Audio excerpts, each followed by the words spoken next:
दोस्तों, इंसान की बर्दाश्त की एक हद होती है, पर क्या हो जब कोई इंसान उस हद को पार कर जाए, जब उसके अंदर जीने की ख्वाहिश से ज्यादा दुश्मन को मारने की जिद पैदा हो जाए।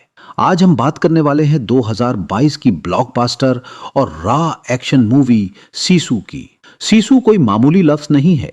फनलैंड की जबान में इसका मतलब है एक ऐसी जिद, एक ऐसी हिम्मत जो नामुमकिन को भी मुमकिन बनता है कि वो उस बूढ़े को आराम से कुचल देंगे। पर उन्हें यह नहीं पता था कि जिसे वो मौत समझकर छेड़ रहे हैं, असल में मौत खुद उससे डरती है। वीडियो को एंड तक जरूर देखिएगा, क्योंकि इस मूवी के सीन्स आपके होश उड़ा देंगे। कहानी शुरू होती है साल 1944 में।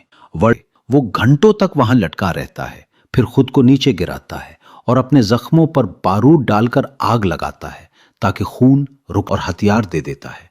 फिर वो औरतें कहर बनकर बच्चे हुए नाजियों पर टूट पड़ती हैं। इधर विलन ग्रोनोस, मुझे ये बड़े नोटिस में चाहिए, और यहां ये कमाल की मूवी खत्म होती है। तो दोस्तों, ये थी सीसो की मुकम्मल स्टोरी। अगर आपको ये एक्शन से भरपूर कहानी पसंद आई है तो वीडियो को लाइक लाजमी करें। आपको इस मूवी का सबसे बेस्ट सीन कौन सा लगा, कमेंट्स में जरूर बताएं। और ऐसी ही मजेदार स्टोरीज देखने के लिए चैनल को सब्सक्राइब करके बेल आइकन दबा दें। मिलते हैं अगली वीडियो में। अल्लाह हाफिज।